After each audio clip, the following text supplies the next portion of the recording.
On a fait l'éloge de la batterie électrique. Et on a laissé fermer chez nous des usines qui fabriquaient ces mêmes batteries. On fait aujourd'hui l'éloge de retour à l'économie de guerre. Et on laisse un certain nombre d'entreprises qui sont spécialisées dans ces secteurs fermées.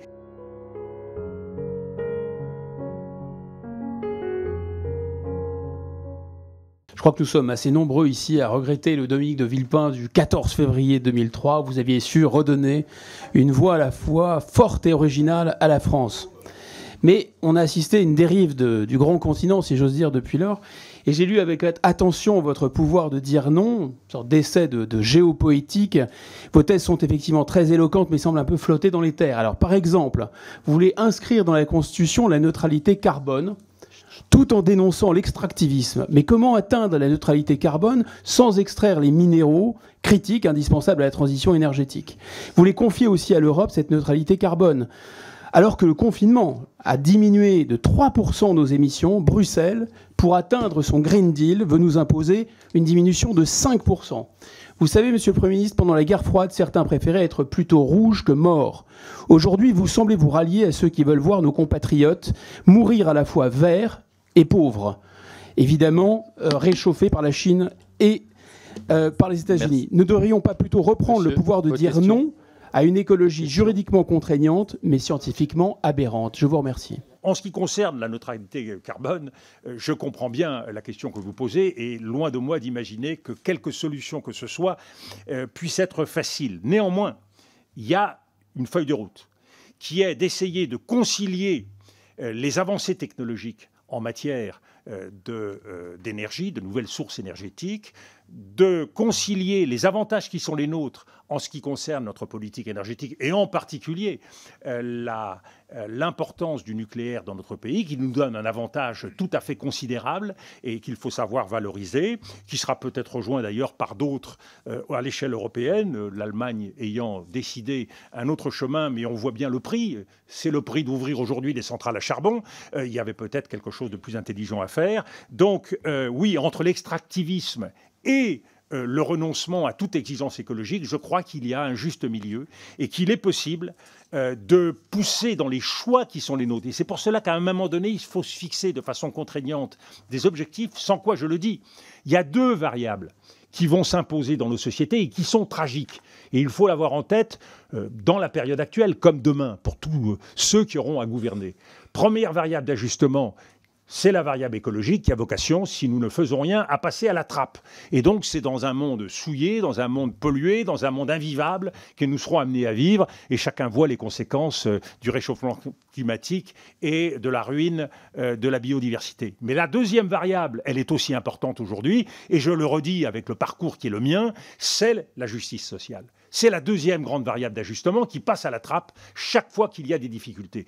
Eh bien, nous n'avancerons pas en France sans une exigence très forte de cohésion sociale.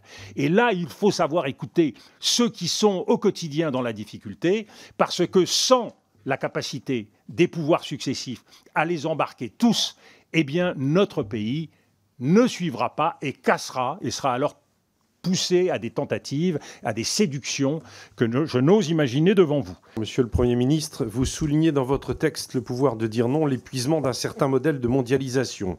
Et je crois que nous partageons ce constat, celui d'un commerce international qui s'est construit sur une illusion d'équilibre et qui a abouti dans notre pays à une perte de souveraineté industrielle trop longtemps tolérée.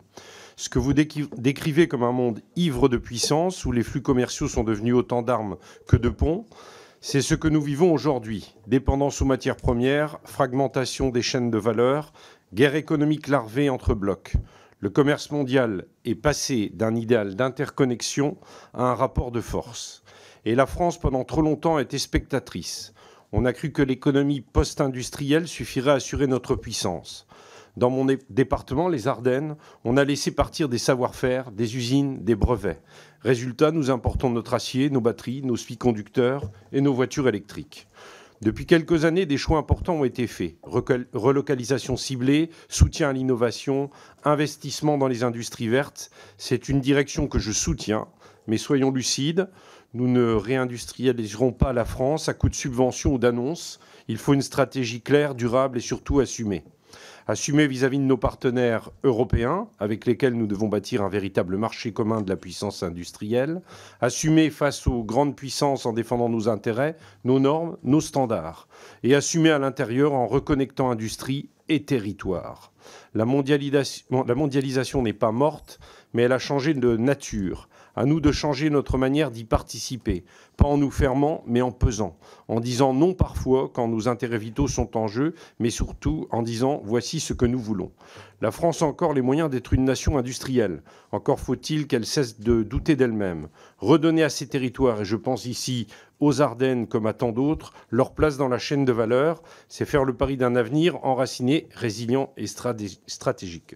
Aussi, Monsieur le Premier ministre, au-delà de la nécessité de bâtir une véritable stratégie économique européenne, comment peut-on donner à nos territoires, à nos régions, véritablement les moyens de participer et d'accélérer cette reconquête industrielle? En vous écoutant, chacun peut mesurer l'extraordinaire complexité auxquelles nous devons faire face. Car en effet, il y a les grands équilibres mondiaux, la nouvelle équation impériale, et puis il y a la réalité de tous les jours auxquels sont soumis nos compatriotes à travers des drames comme la désindustrialisation, la fermeture d'un certain nombre d'usines.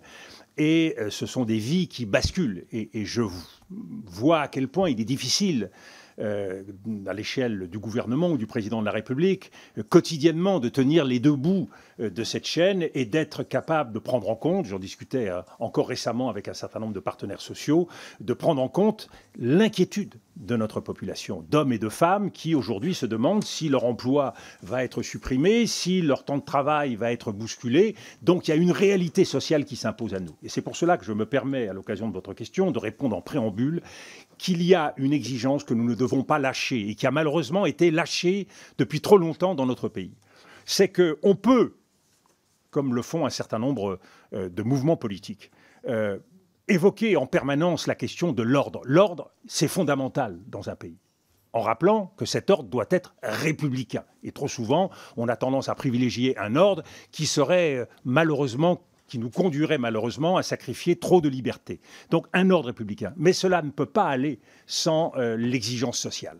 Et quand on a une politique qui part sur le mauvais pied, et on l'a vu par exemple avec la baisse des APL ou la suppression de l'impôt sur la fortune sans donner de gage à aucun moment à la justice sociale, en espérant que la justice sociale se réglera d'elle-même à travers la croissance et à travers le développement d'une politique de l'offre, eh bien on voit que c'est beaucoup de malheurs qui, au bout du compte, parce qu'il y a d'autres urgences qui viennent et que derrière la bataille commerciale, il y aura demain une autre bataille. Et finalement, au bout du compte, c'est la variable humaine qui est celle de l'ajustement, qui est celle qui constamment devient cette variable qui est passée par perte des profits. Donc la bataille de l'industrialisation, elle est nécessaire à l'échelle nationale, mais elle ne peut être conduite efficacement qu'à l'échelle européenne.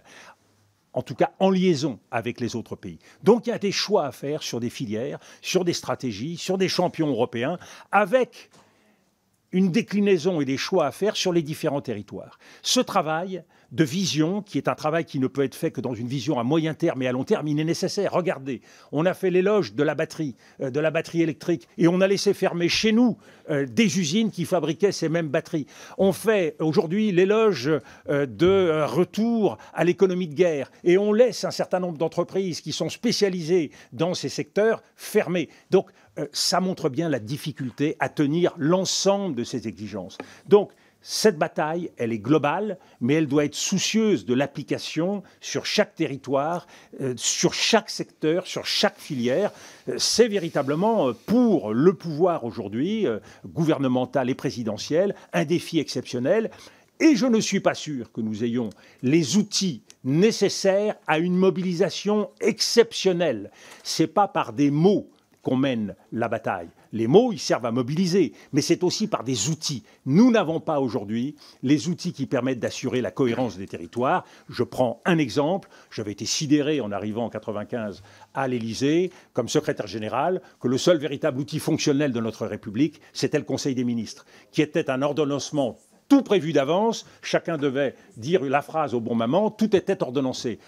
Et nous n'avions pas, par exemple, un Conseil des territoires qui permettait au président de la République et au Premier ministre, en liaison avec l'ensemble des présidents de région, toutes les semaines ou tous les 15 jours, de se réunir pour avoir ce retour de la vie du pays. Cela manque et on se retrouve bien des années après avec la fracture territoriale, l'effondrement des services publics, qui est une des grandes causes, et l'impuissance de l'État, qui est une des grandes causes de la montée des populismes en France et en Europe.